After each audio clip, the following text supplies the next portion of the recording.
नमस्कार शेतकरी मित्रांनो।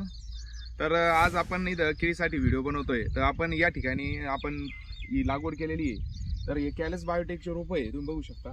तर इथं आपण 25 झाडं बसवलेली आहे। स्पेसिंग 6x5 वर आपण इथं बसवलेलं आहे झाड। तर आता झाड लावून आपले चौथा दिवस आहे। आज आपल्याला एक आळवणी करणं गरजेचं आहे सुरुवाती स्टेजला। तर आळवणीत दोनच गोष्टी घ्यायच्या आहे सुरुवाती बेसला। एक कॉपर ऑक्सीक्लोराइड आपलं COC म्हणतो आपण त्याला, ते घ्यायचं आहे।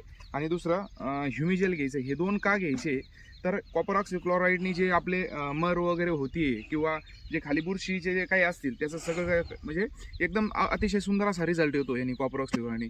आणि कॉपर ऑक्सीक्लोराइड हे बॅक्टेरियलचं पण काम करतं, बॅक्टेरियल कंट्रोल आणण्याचं काम करतं। त्यामुळे हे सुरुवातीला हेच वापरायचं आहे कॉपर ऑक्सीक्लोराइड। आणि याचा इफेक्ट जास्त असतो याच्यात कॉपर असल्यामुळे कॉपरची जी डिफिशियन्सी असेल ती पण निघून जाते। तर हे असं तुम्ही कॉपर ऑक्सीक्लोराइड घ्या, 2 ग्रॅमनी घ्यायचं ते जर स्प्रे करत असेल। आणि आता आळवणीसाठी आपण 1000 झाडाला आपण 500 ग्रॅम देतोय ते। दुसरं असं ह्युमिजेल काय घ्यायचं का तर सुरबॅक्रोकमचं पेटम प्रोडक्ट आहे, याच्यात ह्युमिक आणि सीबीड आहे याच्यात।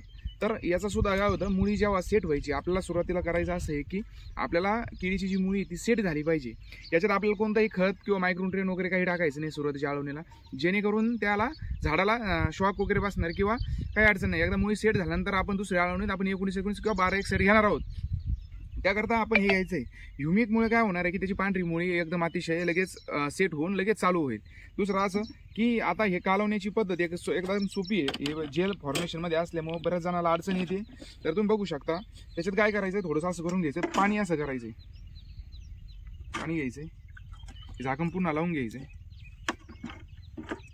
थोडंसं करून घ्या त्याला, ठीक। बंद कर स्वतःचा व्हिडिओ।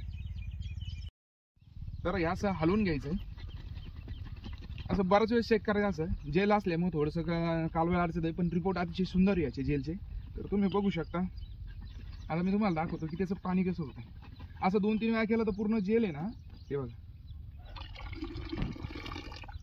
पुन्हा असं राहिलेलं थोडं आहे, तर ते पुन्हा असं पाणी भरायचं, पुन्हा चेक करायचं। तर एकदम सोपं आहे, अशा पद्धतीने तुम्ही करू शकता। तर ह्या आपण आळवणीसाठी आता मिक्सर तयार करून दिलेलं आहे, आपण हे ग्लासनी झाडाच्या त्याला टाकणार आहे। तर अशा पद्धतीने तुम्ही हे करू शकता। असं 2-3 वेळा केल्यानंतर ते जेलचं होऊन जाईल, ठीक आहे। तर तुम्ही हे सुरुवातीला ही आळवणी 100% तुम्ही ही घ्या, अतिशय सुंदर असा रिझल्ट येऊन जाईल तुम्हाला। तर हे